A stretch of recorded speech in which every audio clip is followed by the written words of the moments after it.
All right. Hello. I am live. I did not promote this at all yet. We're going to see who pops in. You're going to be the very early gang if you pop in. I should send this to my Discord that I'm live. Blah, blah, blah, blah, blah, blah, blah. Discord changed all their fonts, by the way. So everything is different. Anybody here? Anybody here? We have one person here. Doom Shalat, my guy. Doom Shalat is here. What's up? What's up? What's up? What's up? Live now, late night stock talks. Snapchat. Boom, boom, boom, boom, boom. All right. All right.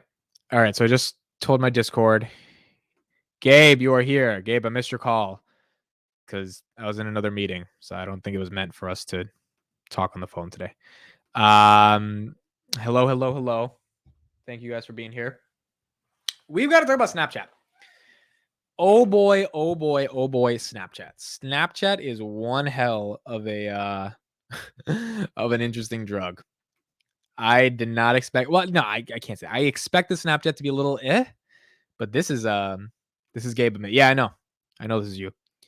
You're I see your profile picture, your strategies. You changed it from what it used to be to Gabriel's strategies now. Yeah, Snapchat is incredibly interesting. Snapchat, what happened on Snapchat to me is, I think, one of those really, really interesting stories that obviously dragged down the rest of the market. And we're going to see what happens. Ryan, howdy. What's up? What's up? What's up? Thank you for being here. Feel free to tell your listeners of my new theory. I didn't even read it, bro. I'm about to read it out loud right now. All right, so this is Gabe's new theory. Hey everyone, I have a new theory and I want to put it here first. Listen up, this is important. It's most likely the market will peak tomorrow, if not already for the short term. Then we will go down near the previous low. That will conclude an inverse head and shoulders, and then the real rally till November, December. The reason I'm saying this is because the rally didn't break through the golden pocket. There wasn't enough momentum.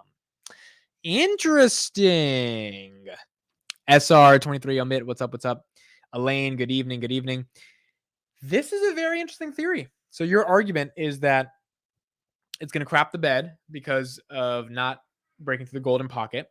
And as a result of it crapping the bed because it's not breaking through the golden pocket, then that means it's going to crash back to previous lows. And then we're going to keep going higher after that. That's basically what you're saying.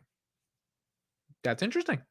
That's interesting. If that happens, I'll actually be really happy because I'm trying to buy more stocks that I didn't buy on the previous bottom because I thought it was not the previous bottom. So Gabe is flip-flopping. Yeah, Gabe is a little flip-flopping. Gabe is a little flip-floppy, Gabe. No, but I think he still thinks the rally is going to happen in December. So it's not the biggest flip-flop. What is this? What is this? Okay, someone just texted me something. Gabe, much love. I was just kidding anyway. No, Nate, I am not flip-flopping. Gabe gets all serious. He's like, I am not flip-flopping. Ducati wins. Love your content. Always go Palantir. Thank you for being here, Ducati. Appreciate you. Yeah, this is interesting. Ryan says, I noticed we didn't have enough steam as well. I agree. I don't think we had enough steam as well. Like the market, like where's Tesla at right now? It stayed above 800, but like things started falling down a bit, right? Tesla's at closed at 809, right? I think the high for today was what, 819? Okay. So it broke the 800s, or yeah. So we're in the 800s world. We're not in 700. So Gabe, you think we're going to test lows of like 630 again on Tesla and then kind of go back to where we were going before? I guess we will see. I made you stream at the perfect times before and after my day starts and ends. Yeah, I wanted to stream at 11, but I have a meeting at 11. So like I can't stream at 11. I like stream more at 11. I like it a little bit more late night. But yeah, today we ended up doing 10. Technical analysis and midterm election rally. Yeah, the midterm election rally, though, is interesting because if Gabe thinks that we're going to crash in 2023, every year since the S&P 500 has been in existence, since like the 1950s, I don't think the S&P was in, but I looked at a chart a while ago, and since the 1950s, the market has always rallied around 15% the year after the midterms. So for us, it would be 2023. In the last one, it was 2019. 2018 sucked, if you guys remember. Then 2019 went up. So I think we're going to see. Are you feeling like you missed up on the way to 1,000? Blake, every time you come in this chat and you say, I missed out, I swear on everything good, I do not feel like I missed out. Not because we can't get to 1,000 to Tesla, but because I don't want to buy that company. Like, there's no missing out on anything. I don't want to own that stock at all. Like, it is way too erratic for me. And maybe in the future that'll change, but like, there is zero regret that I didn't buy Tesla at 630. Like, I don't believe it should be at 8. I don't believe it. I don't believe any of this stuff that's going on. It feels weird. Like, it feels very weird. So I don't feel comfortable at all with stocks. I know the whole media shifts and everything's positive now. Kathy is going to seem like a genius, and maybe that happens, but I personally didn't feel comfortable with anything. So I have zero FOMO, zero regret, because I'm just like, I'm also a long-term like guy. Like, if I'm going to buy Tesla, I want it for the next 4 or 5 years. And I feel like Tesla is already 20x. So I don't know if a 3x is the best over the next 5 years, because I think maybe there's a 5x somewhere. That's just how I feel. But we will see what happens. I think a lot of people that did buy in the bottoms or the 600 range is awesome. I mean, Gabe actually sold his Tesla. He got a 76% gain, so he's out. Tesla's so volatile, you can enter into position with Tesla like 8 different times at the same price. Yeah, that's the other like scary part about it sometimes. Next rate hike might dictate if we see the bottom. If they do pull one, might crap again. Yeah, 75 might be a sign of encouragement, but I think, I don't know, like, could you imagine the market wants 50? Here's the thing. If inflation does not officially peak, then rate hikes definitely have to be 75 or 100 if the inflation is that bad, which I don't think it will be. But if it is, then yeah, this market has zero momentum to continue going. But we'll see. We will see. I mean, again, if you believe in Tesla, then you hold it for the next 5-6 years. It doesn't matter, right? Like, but if it gets to 1,000, it's at $1 trillion. So that you have to really ask yourself, like, okay, should I buy it at 1,000? Right? Are we going to 2 trillion, 3 trillion? Like, because again, it's not Tesla. It is the macro. Snapchat, even though they put up horrible numbers, would not be where they are right now if the macro wasn't. It would be at least higher than freaking like $3 below the IPO price. Like, it's insane where Snapchat's at right now. If you notice, market everyday retail solely controls moves until 10 to 10:30 a.m. If then the street takes over and uses it. Yeah, that's a good point, Ryan. That's actually a great point. That happens a lot, to be honest. Snap is still not a buy right now. So I want to pull up Snapchat earnings, bro. Snapchat earnings. They missed really badly on EPS. No, they beat on EPS. They missed on rev. But were their users down as well? Revenue 1 billion. So they missed on rev, 1.1 over 1.14. Adjusted EPS, negative 0.02 over negative 0.05. Daily active. Oh, they beat on daily actives. They have 4 million. So Snapchat has 347 million DAUs. They are just not able to monetize it. That is the issue. Like, that's why they're like, the revenue miss was certainly disappointing, blah, blah, blah, blah. And it's sort of confirmed ad spend is slowing. So the revenue miss is why they tanked after hours. Chris, shout out to you. He said all ad tech going to sell off tomorrow. Well, we saw Meta and Google already get hit a little bit by it. Granted, here's the argument that most people give around Meta and Google. Those are not impressions-based advertisers where it's like you see that the Coca-Cola ad, they are performance-based. So they're a little bit more hyper-specific and they're useful and they actually work and all that stuff. So we're going to see. I'm still hitting pretty on UVXY calls. Enjoy the fall. UVXY. I'm going to look that up right now. UVXY is ProShares Ultra VIX Short Terms Future ETF.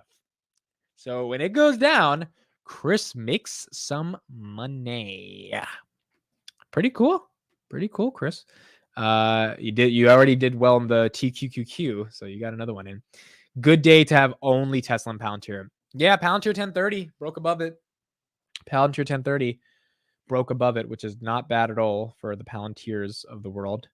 But again, I don't know. I don't know. I don't know if it continues to keep going up. I don't know if it continues to keep going up. Will sell futures tonight. Need to wait 3 a.m. for Europe market. Okay.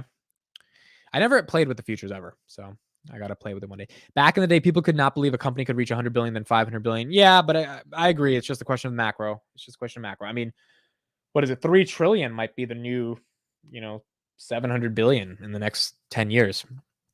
I don't know if we're going to survive the next 10 years, bro. I don't know if we're going to be alive the next 10 years. Like humanity, like this shit is kind of rough.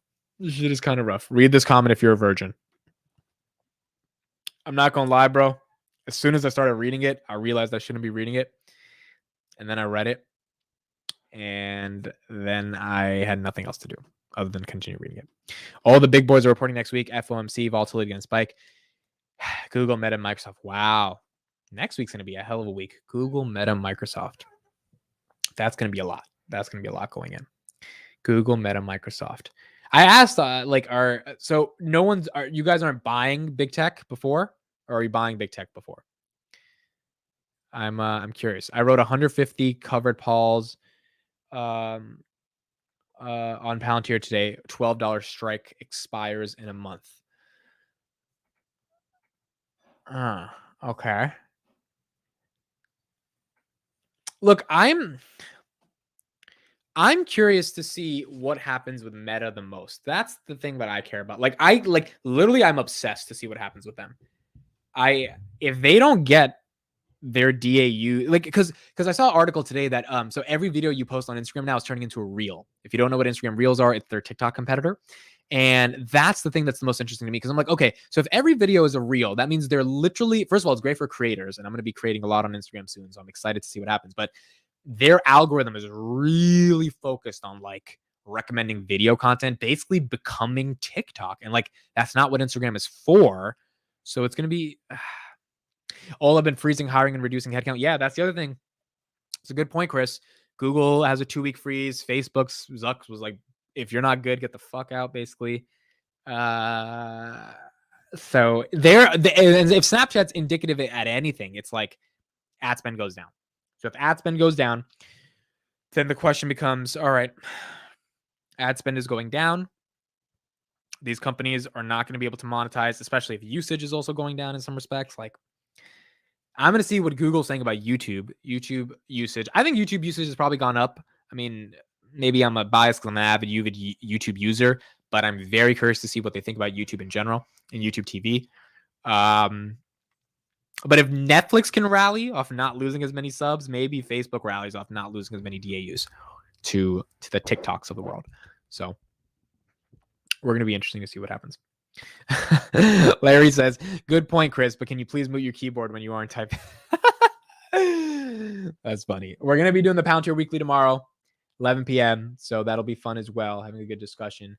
GDP data next week. Yeah, that's going to be good as well. I doubled down on NVIDIA 145. NVIDIA's at 178 now, right, Ryan? That's not a horrible mistake. Not a horrible mistake. Google CPM down a bit. Marketing and ad spend is the first thing that gets cuts. Yeah, but okay, so this is true. But didn't in 2008? So yeah, I did read an article by Dan Niles that said in 2008, Google and Facebook actually performed way better as an ad machine, because there's now in general, 2008, 2009 is not now. The one thing though is I'm like, if you're an advertiser, where else do you go? So yes, macro level ad spend goes down, but because all of it collectively is going to go down, but it's still going to go to the two behemoths that are Google and Facebook. That's where I'm just like, does it really affect them? And I don't know. I mean, I think these earnings will really let us know. If the hiring freezes are a indicator of anything, then that would be the case. Big Ray can't stay tonight, but have fun in here. Thank you, Big Ray, for joining. But yeah, Amit, look at your YouTube analytics and tell us. Yeah, no, I agree. Views are down. Views are down. Ad spend and revenue per views are down. I agree, 100%. Not saying that that's incorrect. But I don't know. I mean, I want to see the data, because that I still like, because I still don't get where ad spend is going to go. It's not like businesses are just going to stop advertising. And maybe that's what's the case. Maybe I'm naive about that. Maybe it's just like pure non-advertising. And if that's the case, then it's like, okay, then everyone's screwed. Because Snapchat, I can understand why you don't want to do it on Snapchat. Like, Snapchat ads aren't good. Twitter ads aren't good. But Google, Facebook ads are really fucking good. So I guess we'll see what happens. Have you been making more per 1,000 views or less? Definitely less. I would assume less. I think my RPM is like $5 or $6. And like in February, it was like 7 to 10. So it's definitely less. But I guess we got to see. Yeah, I'm puffing my chest a little, not going to lie. Call me Nostradamus. TikTok ads superior. I've heard TikTok ads kind of suck. I'm not going to lie. I've scrolled past all of them. I've never clicked on one or get maybe once or twice. But yeah, TikTok ads are interesting. Now, granted, if they get more users, then they're going to be able to monetize more, and like, it's going to work. At the end of the day, if you have more people engaging and they're more sophisticatedly engaged, then that's going to be there. D. Williams, first time being on the late night stream. I appreciate you, bro. Jay Shashwath is in the chat. I actually spoke to this guy today. He's an awesome, awesome guy. Spoke to him for an hour. Going to be speaking to him again over the weekend. So shout out to you being here. Really, really awesome dude. Amit, is your dad happy with his Google stock purchase? Google's down, right? It's I think he got it at 114.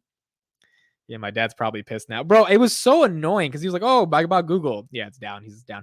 And I was like, Dad, why? He was like, because it's like, I didn't think he knew what a stock split was, but he was just happy that Google wasn't 2,000, it was 100. And this is what Google, and this is why they do these stupid splits, because they're preying on people feeling like this. And I'm like, Dad, this is the worst day to buy it. I'm like, it was at like 102, like a couple weeks ago. He's like, no, it's 115.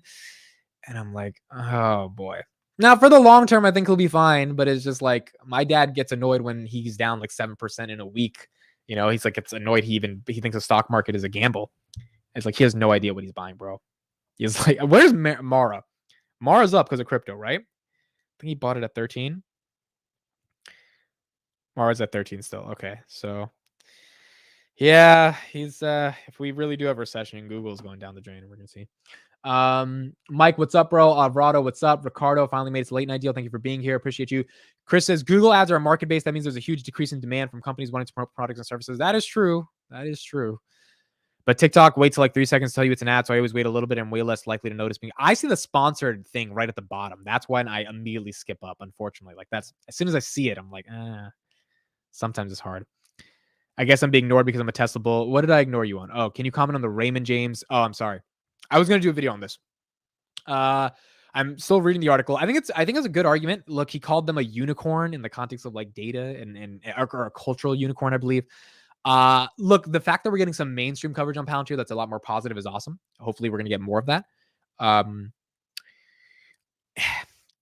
It's going to take, I think, more institutional investors to put money into Palantir for like mainstream outlets like Seeking Alpha, Motley Fool to really give us the bullish momentum we need and the macro to get better. So when these articles come out, it's fun to cover them, but I don't think there's any super big juice behind them. Like, I don't think Palantir is going to $20 anytime soon. But we'll see. If that happens, that's awesome. But it's nice to have some good coverage, right? Versus worse coverage.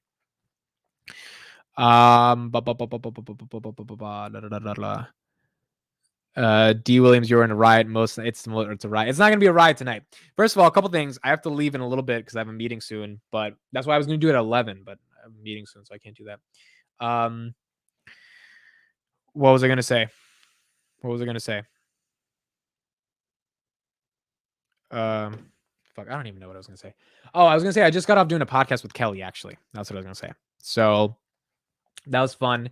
Super cool. She's a super chill person. She's not like weird or anything like you guys think she is. I know you guys don't know her yet, but eventually you'll know her, and she's pretty cool.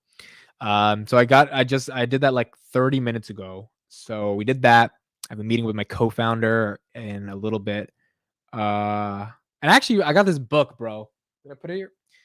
I put it on my bed. It's from Brene Brown, Courage is Calling, or The Courage to Lead or some shit. I'm actually going to read a chapter of it tonight. I haven't read a book in a while time. Today, I saw it today. I'm like, oh, I kind of want to read this book.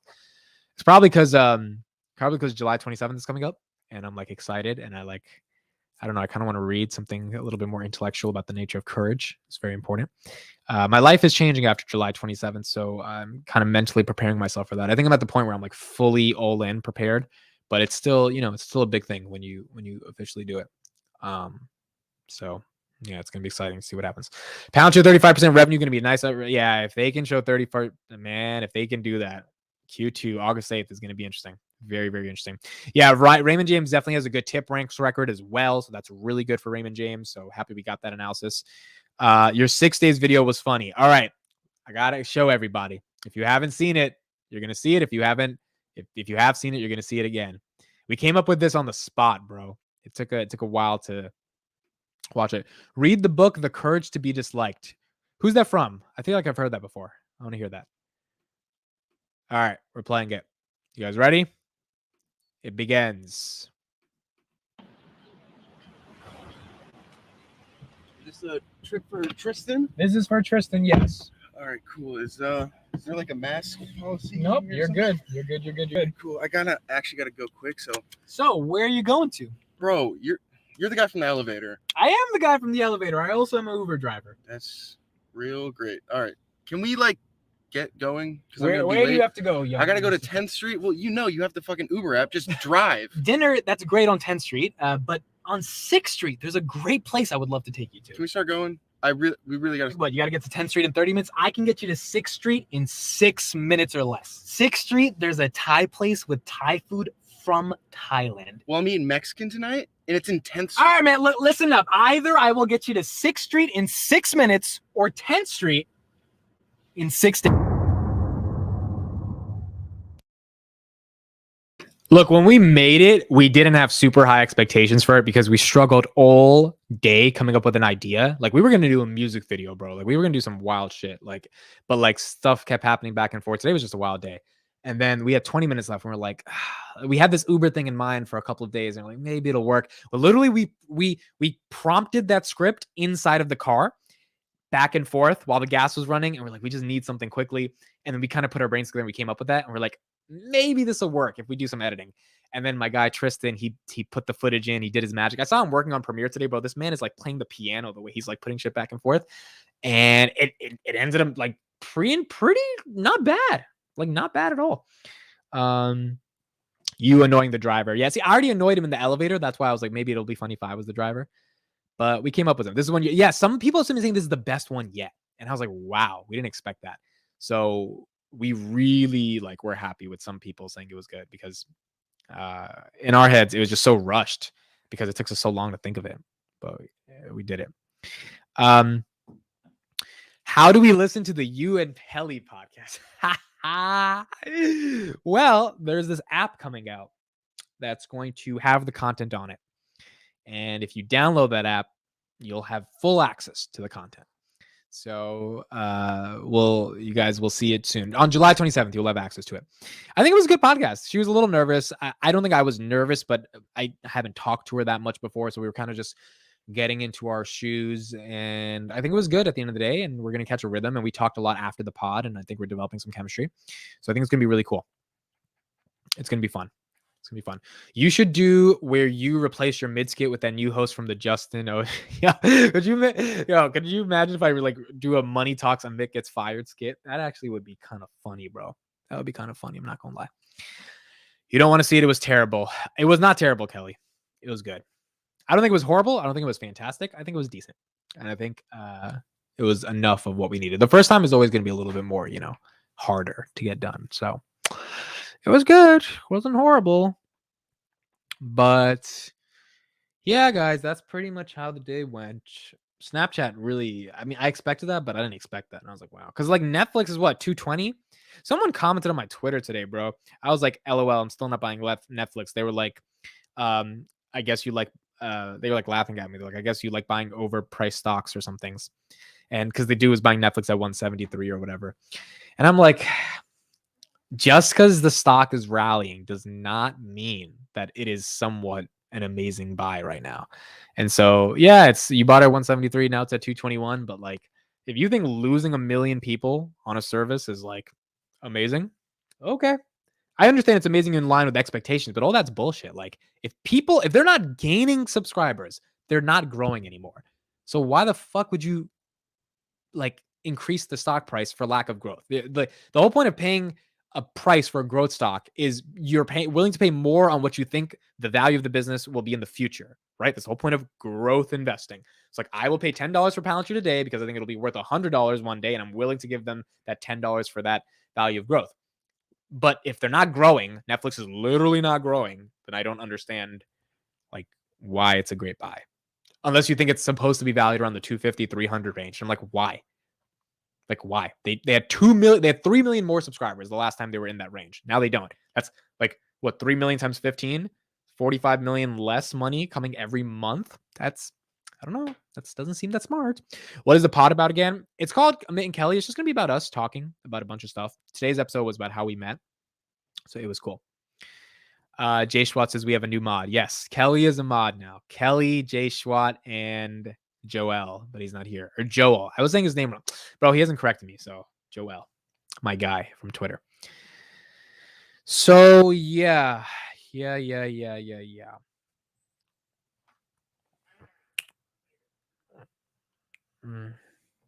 My mom just texted me good night because she's going to sleep. So I had to text her good night. But anyway, that's pretty much it. Nothing that crazy today. The Tesla stuff again going up was pretty awesome. Awesome in terms of just seeing it rise up. I'm curious to see if there's any momentum left. We will see, and then we will keep going from there. Oh, look at this. Reid Hoffman just tweeted something. Reid Hoffman, founder of Why Isn't Tom a Mod? Tom doesn't really show up to these, but if he did, I would make him a mod. Reid Hoffman just tweeted this. I want to read this. He said the word NFT. That's why I got inspired. Let's read what he says. He's this guy who made LinkedIn. Inspired by the potential of DALL-E. DALL-E is that AI-based drawing thing that I talked about a while ago. You should probably, it's the thing I typed in Palantir in and everything. And the possibilities that they unleash together. My team and I have created a number of small image collections that will be tokenizing as NFTs. Wow.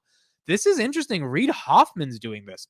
The first collection debuts on Magic Eden today. Here's why I'm experimenting.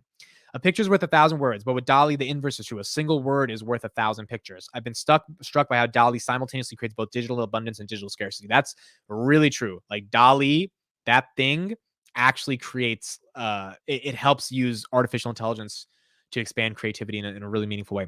Digital abundance. In a few hours, a single user with no artistic experience, that's big, could generate hundreds of expertly rendered images. That's huge. Each of these might have once taken hours or days of work to complete, or months or years to make the type of quality they're making. Wow. Digital scarcity. But while DALL-E produces images almost at the speed of making copies, it's never simply making copies. Each image is a unique original asset. You could even say DALL-E is increasing scarcity at scale. And yet anyone can right-click, save a DALL-E original, and make infinite copies. Enter NFTs, a technology for making a digital asset provably scarce and unique. What happens when you combine two of the most significant technological changes? How might they come together? The current bear market in crypto makes a good moment for experimentation with long-term outlook. Developers and entrepreneurs who continue to work in the space are the ones who are most focused on a long-term value creation. They'll build enduring products and use cases. To that end, my team and I are experimenting in a small scale but hands-on ways to better understand NFTs and the possibilities. Our first experiment, a small image collection called Untranslatable Words. I've long been fascinated by untranslatable words that exist in another language and where no single word equivalent to your own language exists. Oh, that's interesting. I use DALL-E to illustrate some of my favorites, and I'll be releasing them in a series of daily auctions on Magic Eden. If a piece is claimed, I'll give royalties and proceeds to a nonprofit and a cause. If a piece receives 0 bids, it gets burned and disappears as an NFT in our collection forever. Oh, this is 8 hours ago. So it's already live. Oh, so let me share the screen. This is really interesting. This is really freaking interesting. All right, let me show the screen. Wow. Reid Hoffman legitimizing NFTs is a different type of... This is interesting. Untranslatable words. Mangata. And this is what DALL-E came up with when you put that there. So what does this mean? Mangata on Google means road. It means street, or no, it's a Swedish term indicating the moon reflecting on the water. There it is. Yeah. Wow. The fact that DALL-E was able to come up with this. Wow. Current bid 14 ETH. This is 14 ETH. This is interesting. What do you guys think of that? Crypto's trash. Okay. Everyone's saying crypto's trash. No, that's interesting, bro. The idea of connecting NFTs with DALL-E images that are unique into themselves, because the images are a commodity, but the images in the particular way that they're created, i.e. the search term you put into them, which is these untranslatable words, that's unique. And if they can't create the same image twice, then it's ultra unique. It's ultra scarce at the end of the day. I got royally F'd today in the stock market. Kind of glitch life. Why'd you get royally F'd? Did you have some puts or something? Like, why'd you get royally F'd? This is interesting. Ryan says, who dominated the convo, Kelly? Definitely Kelly. She dominated. Right, Kelly? You did. It's cool, but it's not worth 14 to eat. Well, this is the interesting thing, bro. When Reid Hoffman, who's like a seasoned guy, puts his name towards something, it definitely offers legitimacy. The question is it worth like $40,000 or whatever, the equivalent of 14 ETH is? I don't know. That's hard to determine. Waiting until 4chan corrupts DALL-E to show nothing but Hitler means. Yeah, like here's the thing I'm really confused about, okay? With DALL-E. What happens if you type in something that's so egregious? Like a guy stabbing someone while, some crazy stuff. Anyone can come up with this, right? Like people will have typed some crazy stuff into Google. Do they ban those words? Like they have to, like, there's certain words that obviously I'm not going to say, but like if they type that in, DALL-E will come up with some wild shit. I'm assuming there are a list of words that have been banned from being typed. And the question is, who created that list? because that's a really interesting philosophical question. And so, like Hitler, for example, I can't imagine they would have banned the word Hitler. But if they didn't and they put Hitler in some of the stuff, like, I don't know, like if you say Hitler like eating ice cream or something, like I don't know, like it's some crazy stuff they could put up there. Glitch Life says I set a stop loss and accidentally set a limit order instead, so bought 40K worth of Palantir on margin at the very top of the market. Then it crashed and I magnified a lot of losses. Wow. Set a limit order instead, so I bought 40K Palantir. So okay, so let's say Palantir goes to like, I don't know, 1050 tomorrow. I don't know. I think the high was 1030 or something today. Let's say that. Would you sell? Would you get rid of it? Or that's tough. That's a tough one. That is a tough one. You really think words are banned? I don't think so. I mean, I don't know, bro. I think there's some words that like I feel like it sounds like a brain glitch. Wow, Ryan. That's Gabriel, you've done that before. Yeah. That's rough. That's rough. That's rough. That's rough. I think some words have to be banned. I think they do. I mean, if they're not, then there's some crazy images, bro. Like some horrible shit. And maybe the people are just like, yeah, those images are those images and we don't care. But we'll see. I don't want to be up in the margin. If we break up to 1060, I want to get out of that trade. Yeah, that makes sense. If Gabe is right though, and we're going back to the bottom before we get to the rally, then it's gonna be rough. Yeah, this is interesting. This is really, really interesting stuff. I've never bought an NFT. I don't think I'm ever doing that shit, to be honest. Because like I can't buy a digital rock and feel like I'm benefiting off of it.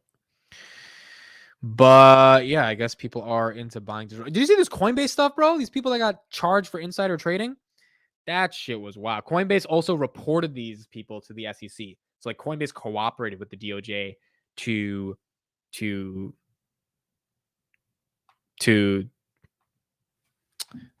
damn, I just had a brain fart, to get them into jail. Because they were, before coin got listed on Coinbase or something, they like pumped it, or they bought a little bit amount of it. It's crazy shit. So yeah, this crypto shit got investigated today, and the letter was like, hey, this just shows that even if there's some shit on blockchain that's going to be scammy, we're going to go after it, even if it's not just on the stock market. So Coinbase insider trading, but not Nancy Pelosi. That's facts, bro. They asked her today. They're like, do you think your husband has information before he makes trades? And she was like, no. But the way she said it was like, well, how would you benefit by buying the Mona Lisa? Yes, I agree, Jay Schwa. I mean, yes, obviously. Well, so the Mona Lisa has value. Well, so it comes down. Well, I mean, the obvious argument here is that art is stupid, but not, that I'm saying that not from my perspective. I'm saying that would be the counter argument if someone had to get one. So if you bought the Mona Lisa for 500 million, the benefit would be either you want to see it in your wall, which I would think 99% of people don't care. It's the idea that one day it might be worth $1 billion or something, right? So it's about an increase of value, which means you're buying it because you think it'll be more worth in the future. Same logic for NFTs, totally understand, which is why it feels like another asset, just the digital asset. I guess to me, the question is like the speculative nature of it makes it really hard to buy one of these assets that has very little momentum behind it, especially if you don't know why the momentum exists. So I think that's what we saw in 2021, where just like all these projects started and there was obviously no intellectual property that was meaningful behind the NFT, which led to the downfall we've seen. But there are some projects with a lot of like VeeFriends and Bored Apes. There's definitely IP there, but that's because people are making IP. Mona Lisa's IP is Leonardo da Vinci, and the significance from a religious perspective. So, I mean, that's the point, right? Like, I guess, yeah, my point is I'm not against NFTs or the technology around it. I am not personally inclined to buy any of them as assets that I would want to speculate on because it's too scary to me. Like, it's way too speculative to me. There's like no potential unless I really understand the community behind it. But it, like, the concept of digital scarcity makes sense to me. Like, I don't believe in the whole right click save nonsense. I think there's like, if there's like, that's the same thing as baseball cards, right? It's literally a physical card. You could rip it up, but people pay hundreds of thousands of dollars for it because it's scarce. It's the same thing digitally. Like, I don't see the flaw in the logic there. NFTs are like Rolex, you just buy status. Yeah. Also the art investment thing. How many buyers can there actually be? Even a low to mid price art. That's why I don't like it. Yeah, that's the other thing. I mean, like the other thing about NFTs is there's too many buyers trying to like buy this shit, and it's like I don't know. It's not art is like artificially priced at these like crazy premiums because there's not that many people that can pay hundreds of millions for art, right? You have to be really, really rich for that. People forget that Mona Lisa is just a picture. It's who painted it. That's important. That's another thing, right? But that comes down to IP. So like if there's a NFT that was created by Pablo Picasso, let's say, if we had NFTs during that time, it would probably be worth a lot given Pablo Picasso's life, right? Like I think we can say that. Da Vinci making the Mona Lisa matters way more than the Mona Lisa at the end of the day. How many people would pay for Tom Brady's turd? Yes. So I think the IP is the conclusion to where the value comes from the NFT, not that the technology or that it's right-click slave. But a lot of the NFTs are right-click save because there is no IP at all. Are you hiring only devs for the startup? Is the pitch deck available? The pitch deck will be available July 27th. If you email me amit@dailypalantir.com, I can send you a copy of it. We're not hiring devs yet. In the future, as we scale, we want to hire devs. It's also a question of how much money we raise, which will let us know if we hire devs. We have a couple of interns working. So, I mean, if you're interested in an internship, that could happen as well. Possibly. So email me. We can talk. I'll buy Da Vinci's underwear. Yeah, it's all about IP. It's all about IP at the end of the day. That's the thing around it. So like the Reid Hoffman thing, that's why I was interested because he's a big name, bro. Reid Hoffman's a big name. Whether you like it or not, he's a big name. Guy made LinkedIn. Guy was PayPal Mafia. Guys like his thoughts matter a lot. So if he's attaching himself to something, then maybe there's an argument here, right? Maybe there's an argument. Oh, this is a good thing. This is cool. I'm literally looking at his tweets. I just went on Twitter right now and he said, in my first startup, I was told no by almost every VC I pitched. How did I get beyond that? How do you become relentlessly resourceful in your career? Listen to the 4th episode of the Startup of You podcast where Ben Kashoka and I share lessons from Airbnb, Chris Sacca, and more. Yeah, I would love to listen to that because I was also told no by every VC I pitched. It wasn't no, it was just like you're too early or like this or that, or you're not an Spotify engineer, or like you're not from Harvard or all this other bullshit. I was like, all right, fuck you guys. I'm gonna have to go do this on my own. Jay-Z said, I'll put your mansion on my wall. Are you shitting me? Yeah, that's true, man. It's a different type of money. Glitch, if you have Palantir shares, simply sell a couple cards account to the margin interest. You will be fine if you hold. If you can avoid a margin call. If you want to talk about it, hit me up. Yeah, Glitch. I think Gabe actually knows a lot about this. If you want his phone number, I can send it to you on Twitter, or just message him on Discord. Yeah, you can know. Looking for finance analytic employees currently working full time, but would love to help out even for free during the nights and weekends. Not necessarily, but email me. Let's see if there's any conversation. We're not literally in the need for that, but let me know. The value of the technology in NFT, if it is valuable, it will stay in mint condition 1,000 years from now. Maintaining the Mona Lisa would cost you millions of dollars.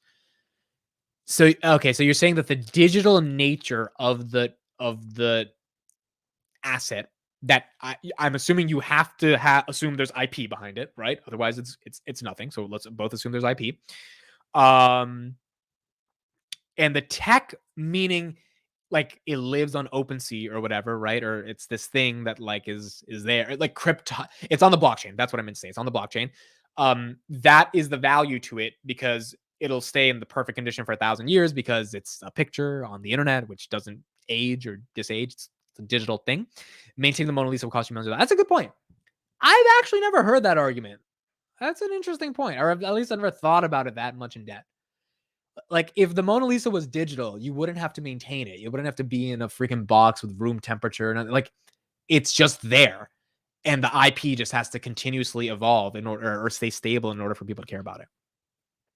Assuming server hosting doesn't go down. Yeah, but even if the server hosting it goes down, if it just comes back up, like unless it gets digitally erased from the world because of the server, which maybe could happen, but yeah, that is a good point. It's not a horrible point. Instagram announces new ways to collaborate and create with Reels. Chris, I don't think they're gonna say they're gonna beat TikTok from that. Like, bro, I'm telling you, we're gonna unleash a really big content strategy on TikTok from my end as well. TikTok's discovery is on a different level, bro. It's on a different fucking level. I don't think Instagram's just getting rid of TikTok because they increase. The problem with Instagram, bro, is you care about your friends on Instagram. On TikTok, you care about anybody. Like there's a fundamental. They're trying to shift that behavior and try to get you to think care about anybody on Instagram, which I get and I like that as a creator. But it's really hard to shift that behavior right now on Instagram, in my opinion. I TikTok. I saw an account yesterday that posted 2 TikToks in the past couple of days, and it has almost 1,000. They have 1,000 followers. They have like hundreds of thousands of views. Like it's just not what's going. YouTube Shorts can't compete. I've seen so many YouTube Shorts with like 4 views. You will never find a TikTok with 4 views. They have figured out a way to show it to at least 400 people, bro. Like it's like they just figured out a way to get it in front of more people. TikTok gonna get banned, Chris. I disagree. I really disagree. I don't think that's gonna happen. I don't think that's gonna happen, bro. I mean, maybe if it does, then I mean, look, if TikTok gets banned, every startup, including mine, will be in such a great position because if you get even a minute, like a molecule of attention, globally, or at least in the United States, that's being captured from TikTok, and you can divert it somewhere else. Like that's good for consumer startups everywhere because TikTok. That's good for Netflix. That's like good for everybody. I don't think it's being banned, bro. I don't think Apple, that has a lot of things going on in the in China, is going to get rid of their most popular app. All of their supply chains, they have very good ties with the government. They've been able to do business there for a long time. Like if they were to ban TikTok, and I know it's not reciprocal, it's because China has banned Facebook and YouTube, whatever. That's not Apple's problem. Apple makes the hardware. They have never banned Apple's shit. TikTok numbers are fake. I also disagree with that. I don't think that's true. My TikTok videos don't get views. Gabe, you posted 2 TikToks. Like you got to post more, my guy. Also, your TikToks might have been freaking boring. That's why they didn't get views. Make them more interesting. Amit, how do you know the numbers TikTok shows are real? Look, I can't say for a fact the numbers that TikTok show are real. What I'm, I guess, trying to insinuate here is there is a level of engagement that's happening on that platform that's getting people discovered. Like it's not like they're not producing 12 billion of ad revenue out of nowhere. They're producing it because people are buying shit from the ads, which is why advertisers are spending, which means I don't think they can fake every number. Maybe you could say it's somewhat of it is fake, maybe, but TikTok's also done a really good job trying to get rid of bots. Like I just don't think the view count is fake. The reason, here's the number one reason the view count is not fake. I will go on TikTok. Let me pull it up right now. The people that pop up on my feed quite literally don't have any followers, which means they're getting discovery on random people's feeds. I'm looking for one that has nothing, like something that has like 2 likes. It's going to pop up. Look at this. 1 like. It's on my feed. 1 like is on my feed. Come on. That's why I don't think the views are fake. Because even if it's for a second that I saw it, it counts as a view, right? For 3 seconds. So it's like, okay, that's a view. And then at the end of the day, it becomes a way for TikTok to say, hey, you got a view, which even if it wasn't a meaningful view, it was somewhat of a view. And the more the algorithm knows about you, the more they start recommending these really like random esoteric creators. I'm trying to find more because the Chinese would never fake numbers. But Chris, it's not about the Chinese faking numbers. It's about the fact that if you're seeing literally, if I'm seeing people that have 25 followers and I count as a view, and those people got seen by 400 other people, I'm not going to doubt that that the other 399 are fake. I'm trusting that the platform is showing 400 people someone who has 20 followers. And you can say, okay, that's fake. The reason I'm saying that's not fake is because people are growing on TikTok. They're developing an audience. Like that's a real audience. How many people have fucking blown up on TikTok? Like literally thousands over the past 2 years. Maybe even more than thousands. So that's why I'm saying I don't think it's necessarily fake. I think they actually have figured out how to put someone who has 0 followers in front of a lot of people. That's my point. Now, maybe there are fake, maybe, but I think there's something there that we can't just ignore. China spying on us through TikTok, maybe, but I also think maybe that's might be overblown. I don't know. We will see. But yeah, I don't know. I could be totally wrong about this. I'm pretty bullish on it. I'm going to be using it for content marketing, but I could be totally wrong. All I know is that the opportunity to get attention there is pretty massive, right? Now it's just a question of if you can build the following to do that and keep it going.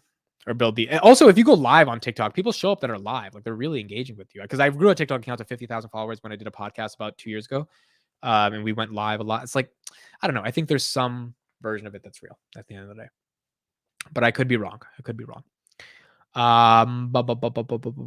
So we will see. We will see. We will ultimately see.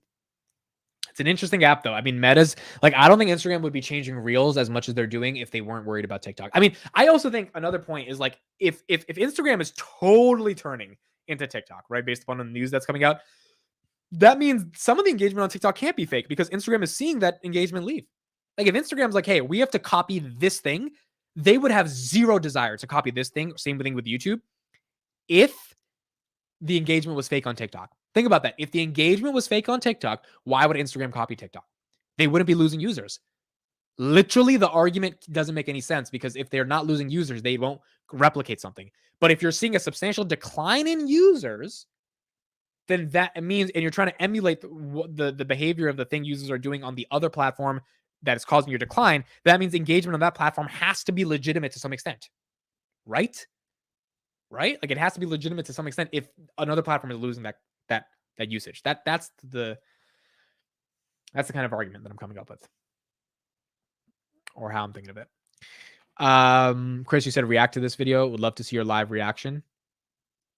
Okay, you got to send me. I do have a meeting in like 2 minutes, so probably we'll do it tomorrow. I do have to go soon, but what's the video? I don't think I got the link in the chat. Or did you send it on Twitter?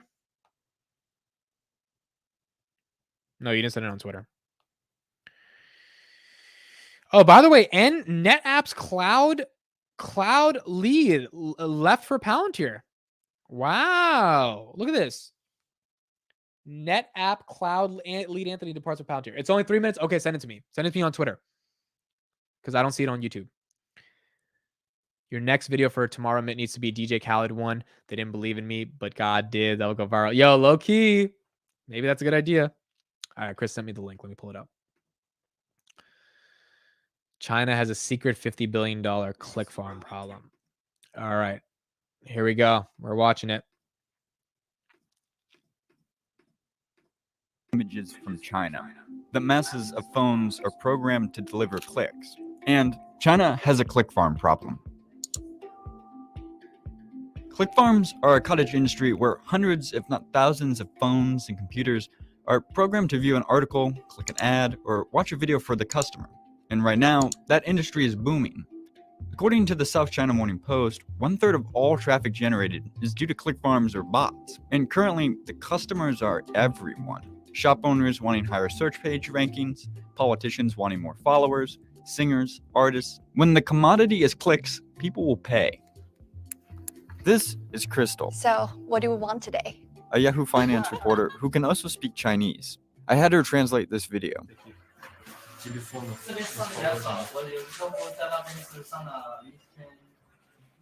So this is a video about China's click farm. The guy who appears to be the owner of the click farm is telling people that his operations can help them to sell goods to overseas and also add clicks to their videos. He's also saying that this is actually a relatively smaller operations for them. Larger farms like this can house over 17,000 phones at the same time. As of 2017, advertising was a $50 billion industry in China. But if the US and EU corporations feel like they're getting scammed, they may pull out their advertising dollars. And this worries the Chinese government. It doesn't help either that Thai police recently raided a WeChat click farm and found over 300,000 SIM cards. Hung Bei, the founder of AdMaster, a company that monitors site traffic, says, "In the past, we've detected more than 100,000 phones that kept accessing a website from the same geographical location in Shanghai for a whole day." Since then, the Chinese government has officially launched a campaign to stamp out e-fraud on e-commerce sites like Alibaba and the e-commerce competitor JD.com, which have all seen fake reviews and transactions posted by their vendors as a way to boost their sales. Amendments made in China's existing anti-unfair competition law mean that such fraud is now punishable by a fine around $300,000. But the problem so far hasn't slowed much. In fact, to people in China, this information is probably old news. The click farm industry has moved on to something almost equally as cheap, but harder to detect: humans. China at scale is 1.3 billion people. And right now, the value of human capital remains low. Large click farm companies have switched to paying out cents on the dollar to humans who will click a page or watch 30 seconds of a video.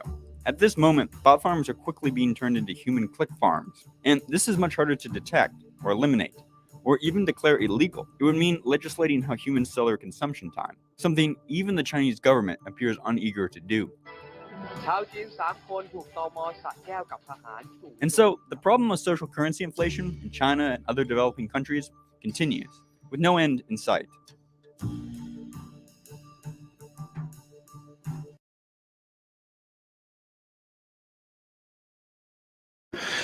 Okay, so I mean, Chris, maybe you're right. I mean, look, maybe that's happening.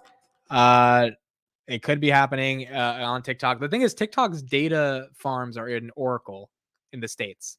So I don't know if that same level of clicking is still happening across the world. Maybe it is, but maybe the data centers have cybersecurity in the States where the data goes back that's not allowed to let that happen. I don't know, but it could happen. I know a few people that have click farms in Bangladesh. All right, man. Maybe you're true. Well, when I start posting content on TikTok, hopefully there'll be actual real people. We'll see it in the downloads we get on the users we get on my apps. That's how I'll know if they're real or if they're fake at the end of the day. So we will see. But yeah, man, there is some shady stuff. So I guess we'll see. I do think there are some arguments to prove that it's more legitimate than fake. But I think there's arguments that prove that it can be fake as well. The biggest argument to me is that if Facebook sees engagement going there, literally in numbers, that means the engagement on the platform might actually have some legitimacy, even if there's some stuff that could be fake. All right, guys, I got a meeting in a couple minutes. Thank you so much for joining me late night Stock Talks. I didn't think I would go this far. Thank you, 68 people, for being here. Really appreciate it. Was not able to do a morning stream today. Honestly, I just couldn't get up. I was just way too tired. But likely we'll be able to do it tomorrow. So Friday, ending out the week. Friday Palantir Weekly will be tomorrow, 11 p.m. with me, Chris, and Sachin. Hope you guys can join. It'll be fun. Chris is like, I can get you unique viewers also. Appreciate you guys from being here. You can't even tell who's real here on YouTube. Yeah, man, the WhatsApp bots they've got, that's the hard part as well. So, wow, it wasn't 69. Yeah. All right, guys, thank you so much. I appreciate you. I will see you guys tomorrow morning. Bye-bye. Have a great night, everybody.